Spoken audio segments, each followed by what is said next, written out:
Hello friends, welcome to Cooking Superstar. இன்னைக்கு நம்ம சேனல்ல என்ன பார்க்க போறோம்னா வெஜிடபிள் பீஸா எப்படி பண்ணறது தான் பார்க்க போறோம். இந்த வெஜிடபிள் பீஸாக்கு நம்ம இன்னைக்கு சீஸ் யூஸ் பண்ண போறதுல அப்புறமா ஈஸ்ட் வந்து யூஸ் பண்ண போறதுல இந்த வீட்ல இருக்கக்கூடிய பொருட்களை வச்சு நம்ம மிக்ஸ் செய்து எடுக்க போறோம்.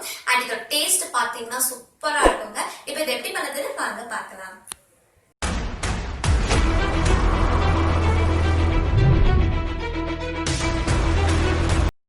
இந்த பீஸாக்கு நம்ம ஃபஸ்ட்டு கீழே இருக்கக்கூடிய பீஸா பிரெட் ரெடி பண்ணி எடுத்துடலாம். இது செய்யறதுக்கு தேவையான பொருட்கள், நான் இன்னைக்கு 1/2 கப் மைதா மாவு எடுத்துருக்கிறேன், 3 டேபிள் ஸ்பூன் தயிர்,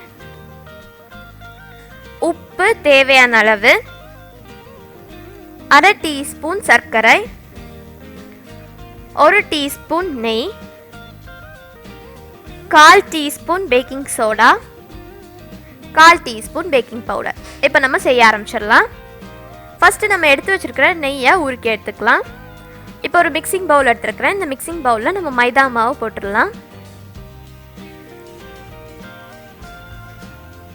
இது கூடவே உப்பு கொஞ்சமாக சேர்த்துக்கோங்க. அப்புறமா சர்க்கரை,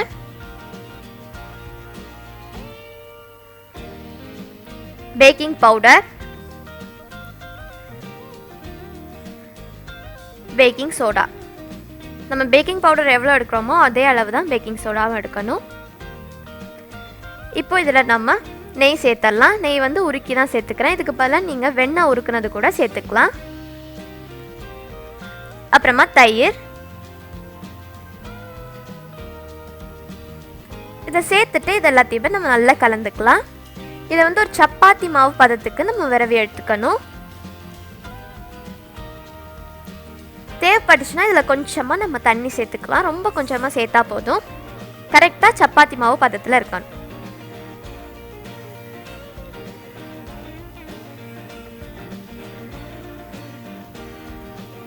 இப்போ பாருங்கள், விரவியாச்சு. இனி இது ஒரு 5 நிமிஷத்துக்கு நம்ம நல்லா இழுத்து அடித்து பிணைஞ்சிக்கலாம். ஒரு 5லேருந்து 7 நிமிஷத்துக்கு பிணைஞ்சிக்கோங்க. நம்ம எவ்வளோ தூரம் இந்த மாதிரி பிணையிறோமோ அவ்வளோ தூரத்துக்கு நம்மளுக்கு சாஃப்டாக கிடைக்கும் மாவு. இப்போ பாருங்கள், ஒரு 7 நிமிஷத்துக்கு நான் நல்லா இழுத்து பிணைச்சிட்டேன். பாருங்கள் மாவு எவ்வளோ சாஃப்டாக இருக்குதுன்னு. இனி இதை வந்து ஒரு ஈர துணியை போட்டு மூடி இந்த மாதிரியே கொஞ்சம் நேரத்துக்கு நம்ம வச்சுக்கலாம். இப்போ நம்ம இந்த பீஸாக்கு ஒரு ரெட் சாஸ் ரெடி பண்ணி எடுத்துடலாம். இது செய்யறதுக்கு தேவையான பொருட்கள், ஒரு சின்ன சைஸ் தக்காளி, ஒரு பெரிய வெங்காயம் சின்ன சைஸ் எடுத்துருக்கிறேன், 3 பல் பூண்டு நான் பெருசு எடுத்துருக்கிறேன், சின்னதுன்னா நீங்கள் 4லேருந்து 5 எடுத்துக்கோங்க. அப்புறமா ஒரு துண்டு இஞ்சி, 1 டீஸ்பூன் வத்தல் பொடி, உப்பு, அப்புறமா 1/2 டீஸ்பூன் சர்க்கரை. இப்போ நம்ம எடுத்து வச்சுருக்கிற இஞ்சி, பூண்டு, தக்காளி, பெரிய வெங்காயம் இது எல்லாத்தையுமே நம்ம கட் பண்ணி எடுத்துக்கலாம்.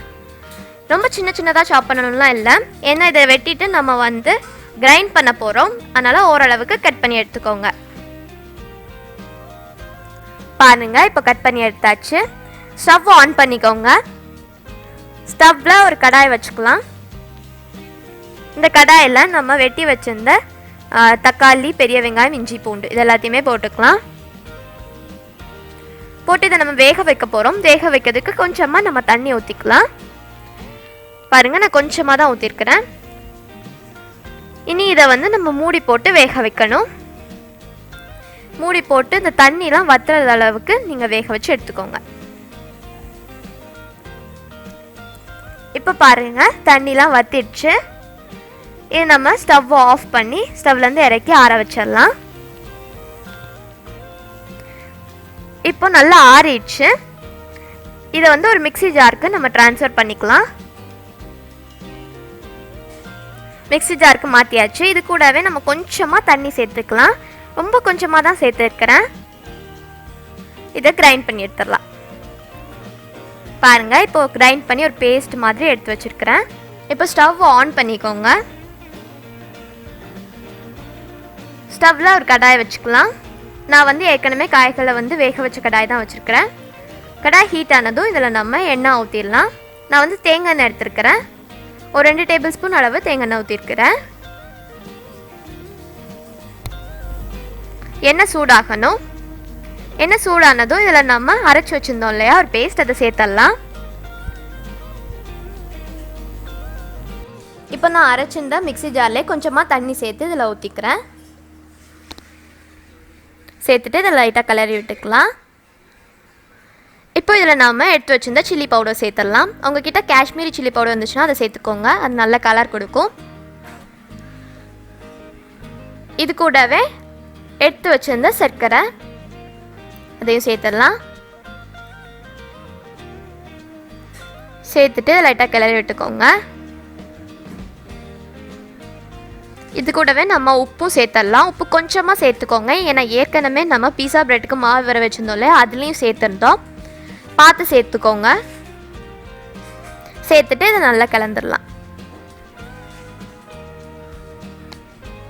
இப்போ பாருங்கள், நல்லா கலந்தாச்சு. இதை வந்து ஒரு 2 நிமிஷம் நம்ம மூடி போட்டு வேக வச்சு எடுத்துக்கலாம்.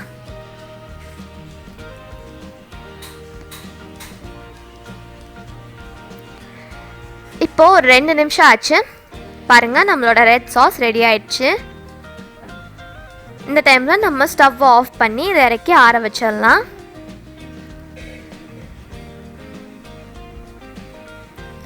இப்போ நம்ம ஏற்கனவே பீஸா பிரெட்டுக்கு மாவு வர வச்சு ஒரு துணி போட்டு மூடி வச்சுருந்தோம் இல்லையா, இந்த துணி எடுத்துடலாம். பாருங்கள் மாவு எவ்வளோ சாஃப்டாக இருக்குதுன்னு. இப்போ இந்த மாவை நம்ம வந்து விரிச்சிடலாம்.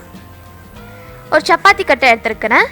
சப்பாத்தி கட்டையில் நம்ம கொஞ்சமாக எண்ணெய் தடவிக்கலாம், ஏன்னா மாவு விரிச்சதுக்கப்புறமா ஒட்டாமல் வர்றதுக்காக.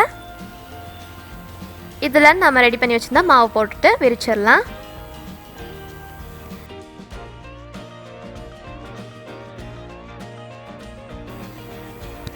பாருங்கள், ரவுண்ட் ஷேப்பில் கரெக்டாக விரிச்சு எடுத்துக்கோங்க. இப்போ பாருங்கள் விரிச்சாச்சு. இப்போ இந்த பீஸாவுக்கு நம்ம ஒரு ஒயிட் சாஸ் ரெடி பண்ண போகிறோம். இந்த ஒயிட் சாஸ் செய்யறதுக்கு தேவையான பொருட்கள் என்னெல்லாம்னு பார்த்துடலாம். 1/2 கப் பால், 1 டேபிள் ஸ்பூன் மைதா மாவு, 1 டேபிள் ஸ்பூன் நெய், அப்புறமா உப்பு தேவையான அளவு. ஸ்டவ் ஆன் பண்ணிக்கோங்க. ஸ்டவ்வில் ஒரு கடாயை வச்சுக்கலாம். இந்த கடாய் ஹீட் ஆனதும் இதில் நம்ம எடுத்து வச்சுருக்கிற நெய் போட்டுடலாம். நெய்க்கு பதிலாக உங்ககிட்ட வெண்ணெய் இருந்துச்சுன்னா நீங்கள் வெண்ணெயும் சேர்த்துக்கலாம். நெய் உருகுனதும் இதில் நம்ம எடுத்து வச்சுருந்த 1 டேபிள் ஸ்பூன் மைதா மாவு சேர்த்துக்கலாம்.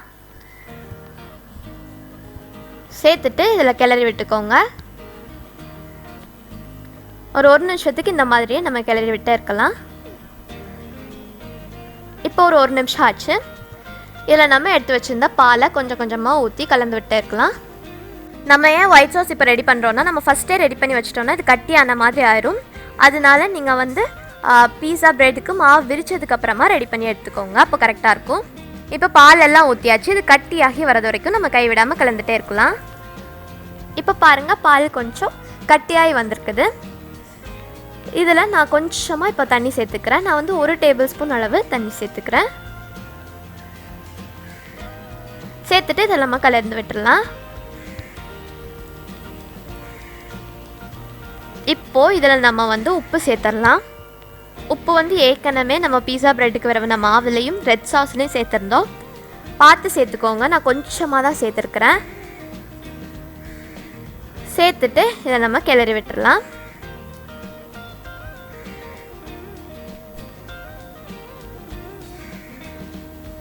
பாருங்கள், இப்போ நல்லா கலந்தாச்சு. நம்மளோட ஒயிட் சாஸ் ரெடி ஆயிடுச்சு. ஸ்டவ் ஆஃப் பண்ணி இதை இறக்கி ஆரம்பிச்சிடலாம். இப்போது நான் ஒரு சில்வர் பிளேட் எடுத்துருக்கிறேன். உங்கள்கிட்ட பீஸா பிளேட் இருந்துச்சுன்னா நீங்கள் பீஸா பிளேட் கூட எடுத்துக்கலாம். இந்த பிளேட்டில் நம்ம எண்ணெய் தடவிக்கலாம். இதே நம்ம எண்ணெய் தடவுறோம்னா நம்ம பீஸா வந்து பேக் பண்ணதுக்கப்புறமா பிளேட்லேருந்து ஈஸியாக இலகிறதுக்காக தான் இந்த மாதிரி பண்ணுறோம். எல்லா இடத்துலையுமே தடவிக்கோங்க. இப்போ எண்ணெய் தடவியாச்சு. இதை நம்ம விரித்து வச்சுருந்த பீஸா பிளேட்குள்ளே மாவு வச்சிடலாம். இதுக்கு மேலே நம்ம ரெடி பண்ணி வச்சுருந்த ரெட் சாஸ் சேர்த்துடலாம். எல்லா இடத்துலையுமே ஈவனாக ஸ்ப்ரெட் பண்ணிக்கோங்க. பாருங்கள், இப்போ எல்லா இடத்துலையுமே தடவியாச்சு. இனி இந்த ரெட் சாஸ் லேயருக்கு மேலே நம்ம ரெடி பண்ணி வச்சுருந்த ஒயிட் சாஸ் சேர்த்துடலாம். நீங்கள் வந்து இந்த ரெட் சாஸ்லாம் பறக்கிறதுக்கு முன்னாடி உங்களுக்கு ஒயிட் சாஸ் கட்டி ஆயிடுச்சுன்னா நீங்கள் ஸ்டவ் ஆன் பண்ணி ஸ்டவ்வில் கடாயை வச்சுட்டு இந்த ஒயிட் சாஸ் போட்டு இது கூடவே 1 டேபிள் ஸ்பூன் அளவு தண்ணி ஊற்றி லைட்டாக கிளறி எடுத்துக்கோங்க. அப்போ நம்மளுக்கு கரெக்டாக இந்த மாதிரி கிடச்சிடும். பாருங்கள், எல்லா இடத்துலையுமே நம்ம தடவிக்கலாம்.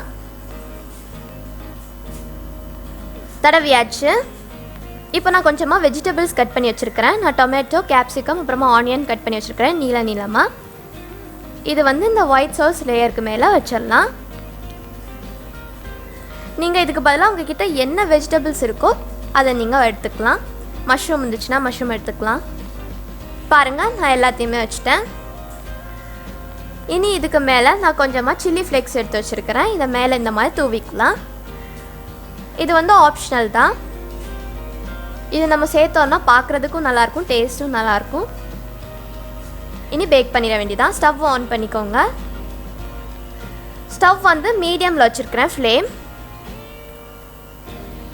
ஸ்டவ்வில் ஒரு கடாயை வச்சுக்கலாம். அகலமான கடாயை எடுத்துருக்கிறேன். இந்த கடாயில் வந்து நம்ம உப்பு சேர்த்துக்கலாம். நான் வந்து கல் உப்பு எடுத்துருக்கிறேன்.